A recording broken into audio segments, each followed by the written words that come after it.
आउज़ुबिल्लाहि मिनश्शैतानिर्रजीम बिस्मिल्लाहिर्रहमानिर्रहीम। Professor Amina Ahmad, chapter number 9 economic planning and development के साथ। स्टूडेंट्स, हमने मुतालिया पाकिस्तान में बहुत सी चीज़ों को देखा। हमने देखा कि पाकिस्तान बनने से लेकर पाकिस्तान के अंदर मौजूद culture, language, each and everything, हमने पाकिस्तान की हर खूबसूरत चीज़ के बारे में जाना। लेकिन आज हम इस टॉपिक की तरफ आ गए हैं जो मेरा बजाते खुद एक फेवरेट टॉपिक है। वैसे तो पाकिस्तान स्टडीज़ को इतना खूबसूरत डिज़ाइन किया हुआ है कि इसका हर टॉपिक ही बहुत बेहतरीन और ख़ूबसूरत टॉपिक है, लेकिन इकोनॉमिक प्लानिंग एक ऐसा टॉपिक है जो हमारी ज़िंदगियों से ताल्लुक़ रखता है। हम एजुकेशन क्यों हासिल करते हैं, हम आगे क्यों बढ़ना चाहते हैं, क्योंकि कहीं ना कहीं हमारा मकसद पैसा कमाना होता है, और अगर वो जायज़ रास्ते से हो तो फिर वो बेहतरीन कहलाता है और उसमें बरकत भी होती है। हम अपनी ज़िंदगी में कुछ लोगों के मुख्तलिफ मकसद होते हैं। कुछ लोग कहते हैं कि मैम हम पढ़ना लिखना इसलिए चाहते हैं क्योंकि हम इस काबिल बने कि हम लोगों की मदद कर सकें। लेकिन मदद भी आप किससे करेंगे? पैसे से। पैसा ज़िंदगी की बेसिक नीड्स में आता है, यानी उसके बगैर ज़िंदगी गुजारना बहुत मुश्किल है। हमने ये देखना है कि हम इस मुल्क को किस तरह से बेहतर कंडीशंस की तरफ लेके जा सकते हैं।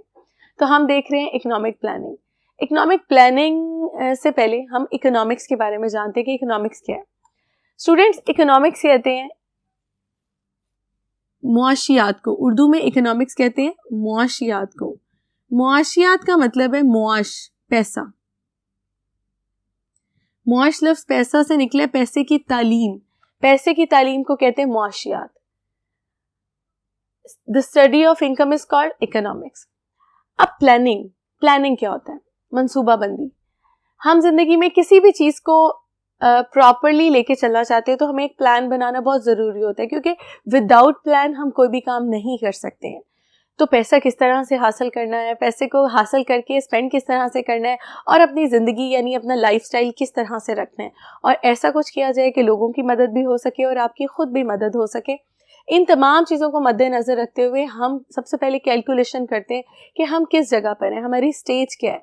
अब स्टेज के बारे में जानने के लिए इस पैसे की तालीम को जो हम हासिल करते हैं, एक प्रॉपर प्लान के ज़रिए हमें एग्जीक्यूट करना होता है, और फिर हम डेवलपमेंट की तरफ जाते हैं, बेहतरी की तरफ जाते हैं। क्योंकि अगर आप इसे प्रॉपरली एग्जीक्यूट नहीं करेंगे तो आप बेहतरी की तरफ नहीं जाएंगे।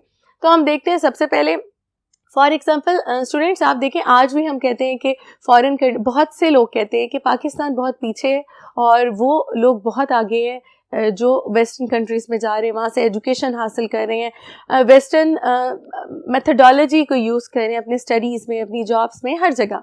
लेकिन आप ये देखें कि क्या हम जस्टिफाई करते हैं जब हम ये स्टेटमेंट देते हैं? मैं आपको एक छोटी सी एग्जांपल देती हूँ।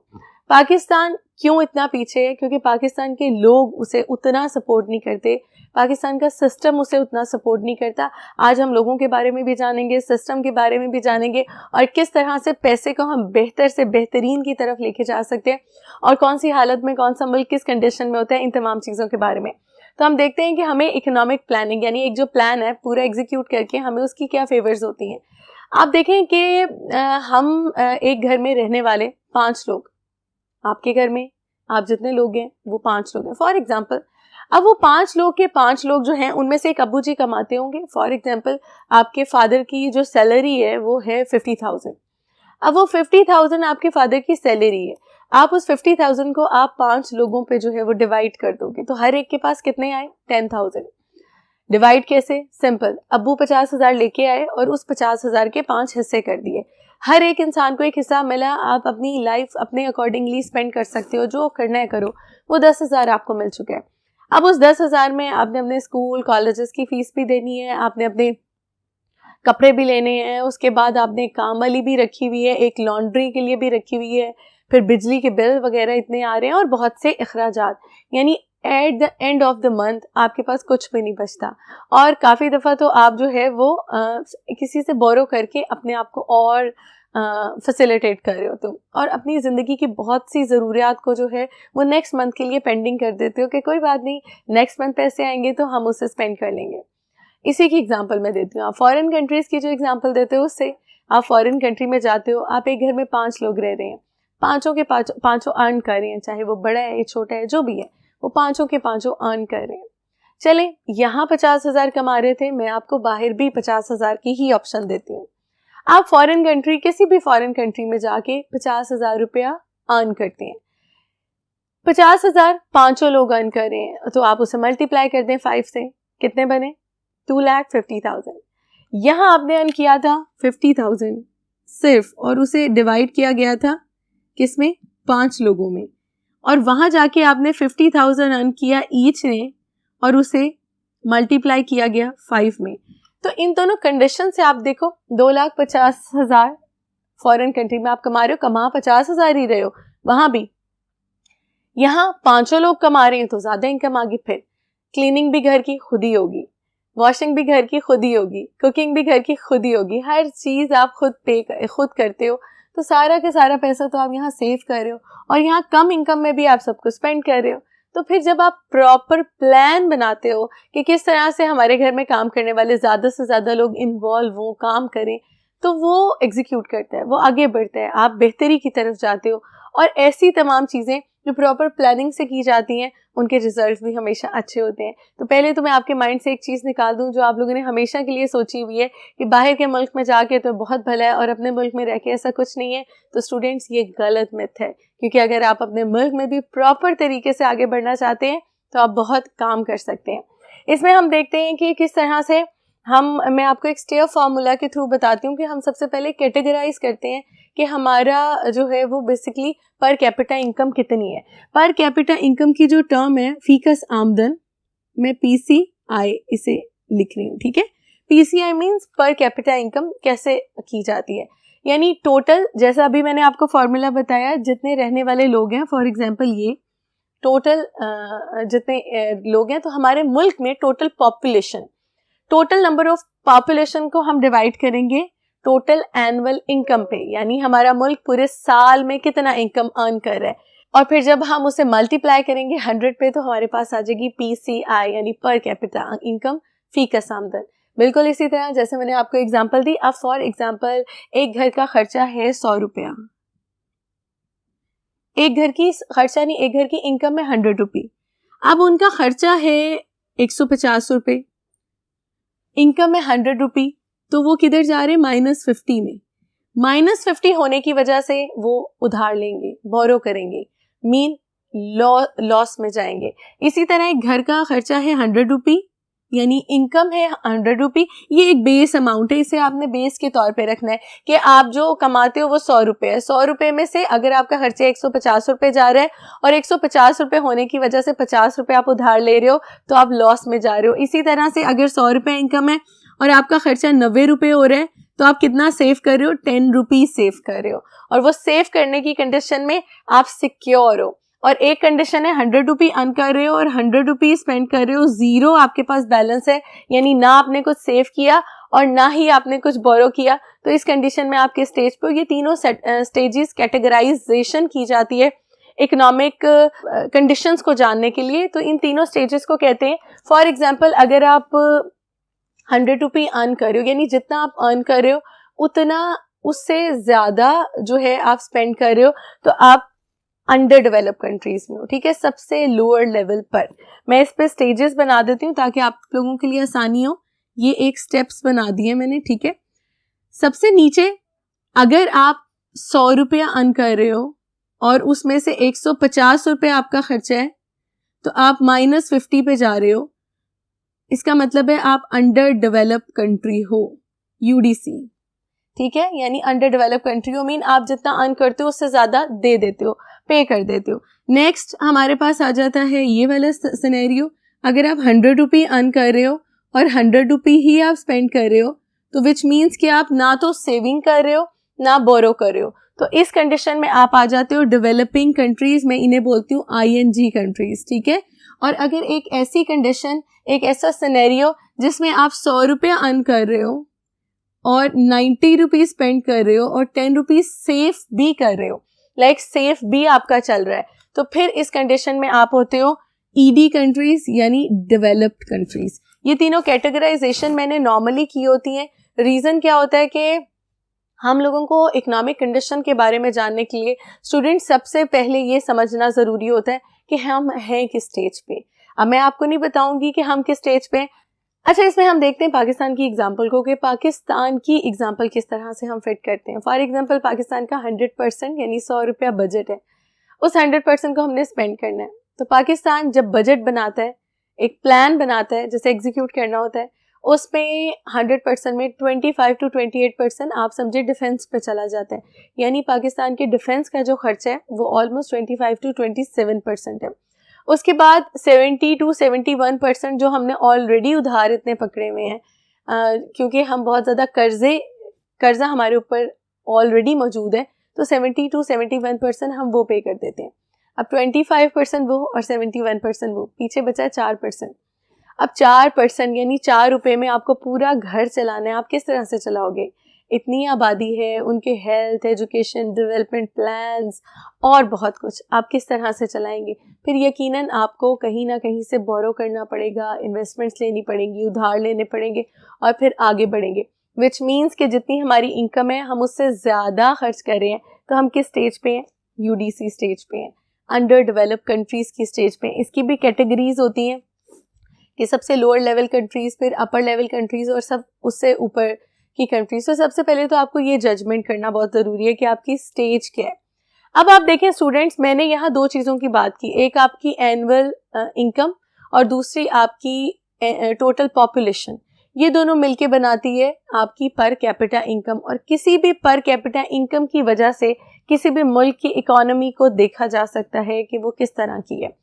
आपके घर से एग्जांपल दी कि आपके घर में 5 लोग हैं, तो अगर पांचों के पांचों कमा रहे हैं तो डेफिनेटली बेस्ट है, और अगर 5 में से 1 कमा रहा है तो वो बहुत मुश्किल है। हाँ, उस सूरत में अगर हमारी पॉपुलेशन कम होगी तो फिर हमारी एनुअल इनकम उसे सपोर्ट करेगी और हम बेहतरी की तरफ जाएंगे। तो ये कुछ जर्नल चीज़ें जिसके बारे में मैंने आपसे डिस्कशन की। अब हम आहिस्ता आहिस्ता आगे देखते हैं कि इसकी इम्पोर्टेंस क्या है और क्या अहमियत है। पहले तो डेफिनेटली हमें एक लेन प्रोवाइड होती है, हमें एक रास्ता नज़र आता है जो हमें कामयाबी की तरफ लेके जाता है, और ये वो स्टेप्स हैं जो आहिस्ता आहिस्ता आहिस्ता ऊपर की तरफ जाएंगे और हमें डेवलप्ड कंट्रीज़ की तरफ बढ़ाएंगे। लेकिन जो डेवलप्ड कंट्रीज़ है ना पूरी दुनिया में, उनकी पॉपुलेशन इतनी ज़्यादा नहीं है, पॉपुलेशन मैनेजेबल है, और उनकी एनुअल इनकम भी बहुत ज़्यादा, और उनका दारोमदार जो है वो किस चीज़ पर है? बेसिकली हमें ये देखना होता है कि हम किस तरह से पैसा अर्न कर सकते हैं। सबसे पहली बात ये, इसमें 2 चीज़ें बहुत बेस करती हैं कि आप जिस जगह पर मौजूद हो उसका एटमॉस्फेयर क्या है, उसकी कंडीशंस क्या क्या है। तो हम देखते हैं इसके बाद कि हम किस तरह से जो है वो जजमेंट कर सकते हैं कि पैसे को कमाया कैसे जाया जा सकता है, और फिर हम अहमियत की तरफ आएंगे कि अहमियत क्या है। अभी मैंने सिर्फ आपको पर कैपिटा इनकम का क्लियर किया है कि पर कैपिटा इनकम होती क्या है। नेशनल इनकम को जब हम मल्टीप्लाई करते हैं किसके साथ? टोटल नंबर ऑफ पॉपुलेशन के साथ, तो वो बन जाती है हमारी PCI यानी per capita income. Per capita income बढ़ानी है तो सबसे पहले तो मुझे ये देखना है कि मेरी तालीम किस में, मेरी एजुकेशन किस में है। तो हमें ये देखना है हमारे मुल्क को बेसिकली एजुकेट किस में किया गया है, हमारा मुल्क किस चीज़ को आगे लेके बढ़ता है। हमारा मुल्क पाकिस्तान एग्रीकल्चरल कंट्री है या इंडस्ट्रियल कंट्री है? तो अल्हम्दुलिल्लाह पाकिस्तान एक एग्रीकल्चरल कंट्री है, और पाकिस्तान को अगर एग्रीकल्चरल पॉइंट ऑफ व्यू से आगे बढ़ाया जाए तो हम बहुत ज़्यादा अर्न कर सकते हैं। आप देखें आज भी पाकिस्तान में बहुत पुराने तरीके इस्तेमाल किए जा रहे हैं अर्निंग के लिए। वो क्यों इस्तेमाल किए जा रहे हैं उनके बारे में जानते हैं, लेकिन मैं ये जल्दी से रिमूव कर लूँ ताकि कुछ पिक्चर्स के ज़रिए आपके सामने एक्सप्लेन किया जा सके कि इकनॉमिक डेवलपमेंट की अहमियत क्या है और इससे हमें क्या क्या फ़ायदे हो सकते हैं। जी हाँ, बोर्ड मैंने रिमूव कर दिया ताकि आसानी हो, आपको पिक्चर्स नज़र आएँ और पिक्चर्स के थ्रू आप देख सकें कि किस चीज़ को किस तरह से जो है वो हम लेके चल रहे हैं। सबसे पहले स्टूडेंट्स, पर कैपिटा इनकम का अंदाज़ा लगाने के बाद आपको ये पता चल जाता है कि आप किस कंडीशन में हैं। आप अंडर डेवलप स्टेज में हैं, आप डेवलपिंग स्टेज में हैं, या फिर आप डेवलप स्टेज में हैं, क्योंकि आपके घर की इनकम भी आपको तमाम चीज़ों को आपके सामने वाज़ेह कर देती है। इसके लिए हम देखते हैं इसकी अहमियत क्या है। सबसे पहले अगर हम प्रॉपर इकोनॉमिक प्लानिंग करें तो इससे हमारी पर कैपिटा इनकम जो PCI है वो बढ़ती है। मैंने अभी आपको बताया कि PCI को किस तरह से जनरेट किया जाता है कि अगर या तो पॉपुलेशन कम हो और इनकम ज़्यादा हो, उस सूरत में भी ये कंट्रोल हो सकती है, और दूसरी हालत में अगर सब लोग मिल के काम करें और आगे बढ़ें तो भी ये बेहतर हो सकती है। किसी भी मुल्क को आगे बढ़ाने के लिए उसकी पर कैपिटा इनकम उसकी नेशनल इनकम के या तो इक्वल होनी चाहिए या उससे अबव होनी चाहिए, जिसकी वजह से जो है बेसिकली हम ये देखते हैं कि पर कैपिटा इनकम जनरेट होती है। तो किसी भी मुल्क को हम आगे बढ़ाना चाहते हैं तो उसकी नेशनल इनकम और उसकी नेशनल इनकम और टोटल नंबर ऑफ पॉपुलेशन मिलकर बनाती है उसकी पर कैपिटा इनकम।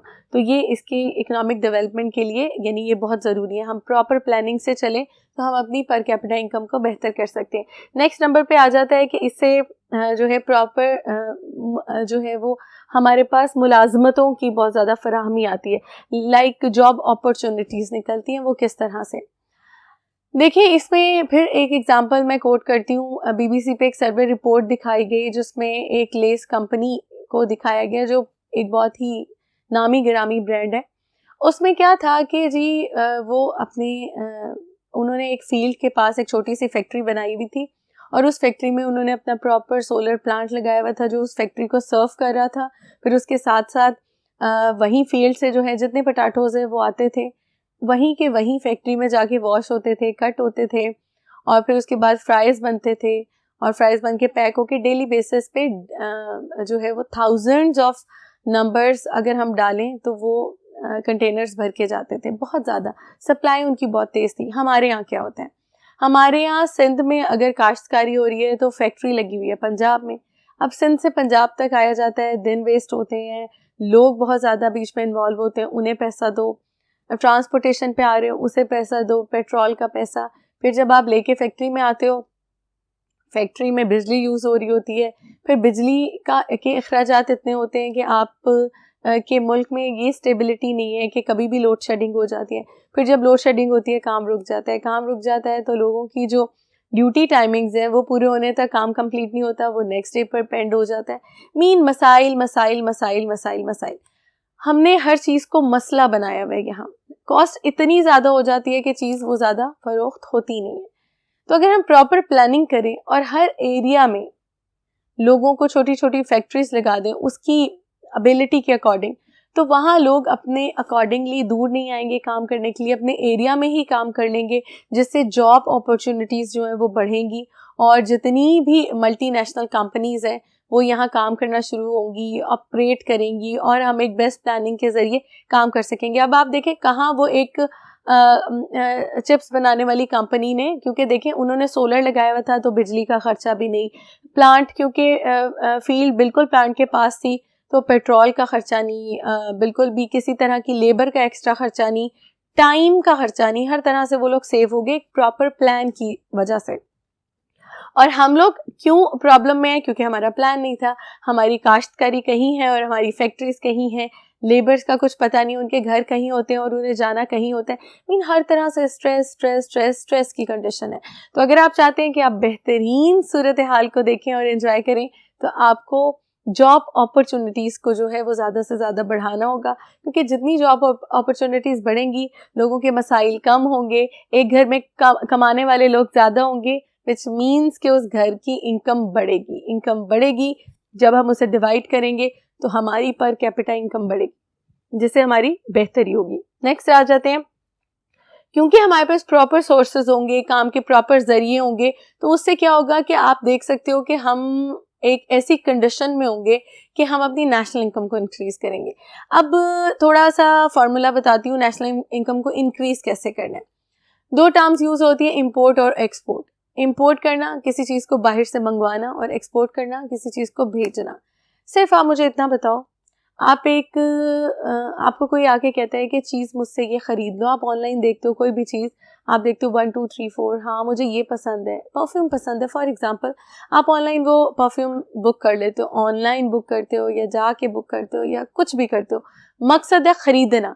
जब आप ख़रीदते हो तो आप पैसा उसे देते हो, आप उसे पैसा देते हो तो आपके पैसा कम हुआ, उसका पैसा बढ़ गया, तो आप कमी की तरफ आए। इसी तरह जब हम किसी भी बैरून ममालिक से चीज़ ख़रीदते हैं तो हम उनसे चीज़ ख़रीद रहे होते हैं और उन्हें पैसा दे रहे होते हैं। तो जब पैसा दूसरे मुल्क में जा रहा होता है, पैसा दूसरे मुल्क में जा रहा होता है और हम उसे कन्वर्ट करके उनकी करेंसी के अकॉर्डिंग दे रहे होते हैं, क्योंकि जब आप ऑनलाइन शॉपिंग करते हैं या कोई भी चीज़ बाहर से मंगवाते हैं तो वो उन्होंने अपनी करेंसी के अकॉर्डिंग लिखी होती है ना, तो आपको पे भी उनकी करेंसी में करना होता है। फॉर एग्ज़ाम्पल अगर वहाँ $1 लिखा है तो आप 160 रुपीज़ पे करेंगे, क्योंकि वो रुपया कन्वर्ट होकर डॉलर में जाएगा वहाँ। तो जब डॉलर में कन्वर्ट होके जाता है तो स्टूडेंट्स एक बात हमेशा याद रखें, इससे उनकी इकोनॉमी बेहतर होती है और हमारे पैसा डीवैल्यू होता है। तो इसलिए कोशिश की जाए कि ज़्यादा से ज़्यादा एक्सपोर्ट करें, ना कि इंपोर्ट करें। एक्सपोर्ट का मतलब है आप चीज़ें बनाएं, आपके पास चीज़ें हो। जब आपकी चीज़ें बैरूनी ममालिक में जाएंगी तो वो डॉलर यहाँ आएगा और कन्वर्ट होके पैसे में हमें मिलेगा, जिससे पैसे की वैल्यू बढ़ेगी। इस तरह प्रॉपरली हमारी जो नेशनल इनकम है वो जनरेट होती है, बढ़ती है, और नेशनल इनकम बढ़ती है, पॉपुलेशन से उसे मल्टीप्लाई करें तो हमारी पर कैपिटा इनकम बढ़ती है, और पर कैपिटा इनकम बढ़ेगी तो हम अंडर डेवलप से डेवलपिंग स्टेज और फिर डेवलप स्टेज की तरफ बढ़ेंगे। इसके साथ साथ नेक्स्ट है कि मुआशी खुद कफालत का असूल होता है, यानी इकोनॉमिक सेल्फ सफिशिएंसी आती है। किस तरह से आप देखो कि हमारे पास बहुत से सोर्सेज हैं। For example Pakistan is a agricultural country, तो हम अपने एग्रीकल्चर को क्यों नहीं प्रमोट करते? हम देखते हैं ना कि हमारे पास कौन सा एज है। हर इंसान देखता है कि वो किस चीज़ में जो है एक्सपर्ट है, किस चीज़ में बहुत ज़्यादा पॉलिश हुआ है, वो उस चीज़ को आगे लेके बढ़ता है। तो पाकिस्तान एग्रीकल्चरल कंट्री है। स्टूडेंट्स 1960 से 65 तक जो अयूब खान ने, सदर अयूब खान ने एक प्लान बनाया था, 5 ईयर प्लान। वो 5 ईयर इकोनॉमिक प्लान था। अयूब खान ने उस प्लान को पाकिस्तान की जो रूट है उसके अकॉर्डिंगली डिज़ाइन करवाया था और किया था। वो रूट क्या थी? एग्रीकल्चर। अयूब खान ने एग्रीकल्चर पे इतना काम करवाया और किया, इतना काम करवाया और किया कि 1961 से 65 का जो दूसरा 5 साला मंसूबा है स्टूडेंट्स, वो कहलाया पाकिस्तान का ग्रीन रेवोल्यूशन। कहते हैं कि पाकिस्तान में, वैसे तो दुनिया में ग्रीन रेवोल्यूशन आया था, लेकिन कहते हैं कि अगर हम कहें कि पाकिस्तान में सब्ज इनकलाब आया था तो वो 60 से 65 तक में आया था, क्योंकि उसमें काम किया गया था पाकिस्तान की रीढ़ की हड्डी यानी एग्रीकल्चर पर। एग्रीकल्चर से इतनी हमने अच्छी इनकम जनरेट की थी कि वो आने वाले सालों में हमें डेवलप्ड कंडीशन तक लेके जा सकती थी। लेकिन क्या हुआ? फिर जंग 65 की हो गई, वॉर कंडीशन, जिसकी वजह से हम पीछे हो गए। अगर किसी मुल्क में जंग हो या किसी भी तरह की अनसर्टन पॉलिटिकल सिनेरियो, तो वो इकोनॉमी के लिहाज से मुल्क बहुत पीछे चला जाता है। अगर जंग की कंडीशन हो तो 10 से 15 साल उस मुल्क की इकोनॉमी पीछे चली जाती है। अब आप देखें 65 में इतने बेहतरीन पोजीशन पे थे कि आने वाला 5 साल मंसूबा हमें और ऊपर लेके जा सकता था, पर 1965 की इंडो पाक वॉर ने पाकिस्तान की इकोनॉमी को फिर से बहुत ज़्यादा डैमेज किया और पाकिस्तान बहुत पीछे हो गया। तो इसलिए अगर प्रॉपर हम वर्किंग करें और प्रॉपर एग्रीकल्चर को सपोर्ट करें, हम देखें कि पाकिस्तान में कौन सी ज़मीन काश्तकारी के लिए बेहतर है, कौन सी ज़मीन काश्तकारी के लिए बेहतर नहीं है, और जो बेहतर नहीं है उसे भी वेस्ट ना करें। उसमें देखें प्रॉब्लम क्या। अगर सीम तोड़ का मसला है, किसी भी तरह का मसला है, जैसे वाटर लॉगिंग और हम सैलिनिटी कहते हैं, तो इन तरह की कंडीशंस पे हम वर्क करें, क्योंकि एक कंडीशन में ज़मीन के अंदर नमक की तह जम जाती है जो किसी भी चीज़ को डेड कर दे, यानी ज़मीन को डेड कर देती है और वहाँ ग्रो नहीं कर सकता कुछ भी। और दूसरी कंडीशन में एक्सेस वाटर आ जाता है, जिस सूरत में ज़मीन डेड हो जाती है। तो दोनों सूरतों में डेड से किस तरह से निकाला जाए, क्योंकि लेटेस्ट टेक्नोलॉजी आ रही है, लेटेस्ट मेडिसिन आ रही हैं, डिफरेंट चीज़ें आ रही हैं, पेस्टिसाइड्स आ रहे हैं, मशीनरीज आ रही हैं जो आपकी एग्रीकल्चर को बहुत ज़्यादा बेहतर कर सकती हैं। तो इस तरह से हम बहुत अच्छा माशी तौर पे ख़ुद कफ़ील हो सकते हैं, क्योंकि हम एग्रीकल्चर के ज़रिए बहुत सी अर्निंग कर सकते हैं। हम एक्सपोर्ट अपना एग्रीकल्चर को बना सकते हैं और एक बड़ी तादाद में चीज़ों को बाहर भेज सकते हैं और इनकम जनरेट कर सकते हैं। इसके बाद नेक्स्ट आ जाता है बैलेंस ऑफ पेमेंट। अगेन अदायगियों का तवाज़ुन। जब अदायगियों का तवाज़ुन बेहतर रहेगा, बेस्ट रहेगा, तो हमें किसी भी तरह की मुश्किल नहीं होगी, प्रॉब्लम नहीं होगी। और ये सारी एग्जांपल मैंने आपको जो है वो क्रिएट की हुई है। उसके बाद नेक्स्ट हमारे पास आ जाती है इंडस्ट्रियल डेवलपमेंट। अभी मैंने आपको एग्जांपल में बताया पिछली वाली में कि जब हमारे मुल्क में इंडस्ट्रीज़ काम करना शुरू करेंगी, ज़्यादा से ज़्यादा काम होगा और हम मौका देंगे इंडस्ट्रीज़ को काम करने के लिए, टैक्सेस को काम करके और बहुत सी वजूहात की बिना पर, तो इससे भी हमारी प्रॉपर प्लानिंग होगी और हम मुआशी तौर पर बेहतर हालत में होंगे। नेक्स्ट हमारे सामने आ जाता है development of under developed countries, यानी कि under developed areas, development of under developed areas. इसके बाद हमारे सामने आ रहा है development of under developed areas. इसका क्या है? हम वो सिटीज़ जो मेट्रोपॉलिटन सिटीज़ हैं, जिनमें बहुत ज़्यादा रशी सिचुएशन है, सारा स्ट्रेस वहीं डाल देते हैं। सारा का सारा स्ट्रेस, सारे का सारा लोड कहाँ जा रहा है? उन सिटीज़ में जा रहा है। अगर हम ऐसे एरियाज़ जहाँ काम नहीं हो रहा वहाँ छोटी छोटी फैक्ट्रीज लगाएं, जो डिफरेंट प्रोजेक्ट्स लगाएं, तो उस एरिया के लोग इन्वॉल्व होंगे, उनकी इनकम भी बेहतर होगी और इस तरह जो हमारे मेट्रोपॉलिटन सिटीज़ हैं वहाँ स्ट्रेस नहीं बढ़ेगा, लोड नहीं बढ़ेगा और आबादी अपनी अपनी जगह पर मैनेज रहेगी। तो ये एरियाज़ भी डेवलप होंगे और पाकिस्तान में बहुत से ऐसे एरियाज़ हैं, क्योंकि पाकिस्तान ओवरऑल बहुत खूबसूरत है और लेकिन पाकिस्तान का लोड कुछ जगहों पर है, बाकी जगहें बड़ी पुरसकून और क्लीन है। उसके बाद आ जाते हैं एम्प्लॉयमेंट और मैन पावर। अगेन वो जगहें आबाद होंगी, वहाँ फैक्ट्रीज लगेंगी, कारखाने लगेंगे, काम शुरू होगा तो लोगों को नौकरियाँ मिलेंगी, लोगों को नौकरियाँ मिलेंगी तो लोगों के मसाइल हल होंगे और लोगों के मसाइल हल होंगे तो ये जो टेंशन से जल्दी जल्दी बाल वाइट हो रहे होते हैं ना, ये होना बंद हो जाएंगे और लोग बड़े पुरसकून रहना शुरू कर देंगे। नेक्स्ट आ जाता है स्टेबिलिटी ऑफ प्राइजेस। अच्छा, अगर हम अपनी इंपोर्ट कम करें, एक्सपोर्ट ज़्यादा करें तो एक बैलेंस ऑफ पेमेंट बना रहता है जिससे प्राइस स्टेबल रहते हैं, प्राइस स्टेबल रहते हैं। देखो प्लानिंग प्रॉपर थी ना, वो चिप्स की जो मैंने एग्जांपल दी कि वहीं फील्ड है, वहीं फैक्ट्री है, हर चीज़ वहीं है, तो उससे क्या हो रहा है, कॉस्ट कम पड़ रही है। फॉर एग्जांपल उन्हें एक चिप्स 10 रुपये में पड़ रहा है तो वो 15 का बेच के 5 रुपये प्रॉफिट कमाते हैं और उस चीज़ को एंजॉय करते हैं। हम क्या करें, हम इतनी लंबी प्रोसीजर के बाद वो चिप्स हमें 30 रुपये का पड़ रहा है, हम 50 रुपये का बेचते हैं और 20 रुपये प्रॉफिट कमाते हैं और सारा का सारा लोड लोगों पे डाल देते हैं। वहाँ भी 50,000, बाहर के मुल्कों में भी 50,000 कमाने वाले लोग थे, पाकिस्तान में भी 50,000 कमाने वाले लोग हैं। वहाँ सिर्फ 15 रुपये का मिला, यहाँ सिर्फ 50 रुपये में। अब आप खुद देख लें कि किस किस तरह से हम अपनी मिसमैनेजमेंट की वजह से चीज़ों को डिस्ट्रॉय करते हैं। नेक्स्ट पॉइंट आ जाता, तो स्टेबिलिटी ऑफ प्राइसेस होगी तो लोगों को प्रॉब्लम भी नहीं होगी, लोग खुशहाली से रहेंगे। नेक्स्ट पॉइंट आ जाता है कंट्रोल ऑफ पॉपुलेशन। अगेन मैंने आपको बताया था कि अगर आपको पर कैपिटा इनकम को बेहतर करना है तो नेशनल इनकम को बढ़ाना होगा और पॉपुलेशन को कंट्रोल करना होगा, क्योंकि अगर पॉपुलेशन कंट्रोल नहीं होगी तो फिर हम बेहतरी की तरफ नहीं जा सकेंगे। तो ये तमाम पॉइंट्स हैं हमारे जो हमने देखा कि किसी भी इकोनॉमिक प्लानिंग के लिए बेहतरीन होते हैं और अगर हम उन्हें करें तो हम बहुत आगे बढ़ सकते हैं। लेकिन जाने से पहले, आज के टॉपिक को वाइंड अप करने से पहले एक बात ज़रूर ख्याल रखिएगा कि हमेशा अल्लाह से दुआ मांगते रहा करें कि अल्लाह ताला आपको सही रास्ता दिखाए, क्योंकि ये जो आप रट्टे मार के, ये जो आप प्रॉपर ना पढ़ के, कंसेप्ट्स को ना क्लियर करके पास हो जाते हैं ना, और जब आप जॉब्स के लिए जाते हैं और बुक्स खोल के और फिर याद कर रहे होते हैं ABC ABC ABC, और फिर जब आपको डेमो के लिए बुलाया जाता है या किसी भी चीज़ के इंटरव्यू के लिए बुलाया जाता है और आप अपने माइंड में उस चीज़ को पूरा कैलकुलेट करके रिप्लाई करते हो और बाद में आपको जॉब ना मिले और आप ये रीज़न रखते हैं कि हमारे मुल्क में जॉब्स नहीं है, तो चीज़ों को समझें, चीज़ों को एडजस्ट करें। हाँ, 10 to 5% लोग ऐसे हैं जो इस चीज़ से सफ़र करते हैं, जो बहुत कैपेबल होते हैं पर उस रास्ते तक नहीं जा सकते। लेकिन एक छोटी सी बात, हम सिर्फ इतना समझ लें कि चीज़ों को हमने पढ़ना नहीं है, चीज़ों को हमने डाइजेस्ट करना है, चीज़ों को हमने समझना है, तो फिर हमें किसी भी जॉब को हासिल करने में कोई मुश्किल नहीं होगी। क्योंकि एक क्लास में बैठे हुए 50 बच्चों में 10 बहुत दिल लगा के पढ़ रहे होते हैं और 40 सिर्फ वक्त को गुजार रहे होते हैं। तो कोशिश करें, जस्टिफाई करें हर मजमून के साथ, हर टॉपिक के साथ, ताकि अल्लाह ताला आपकी ज़िंदगियों में आसानी लेके आए।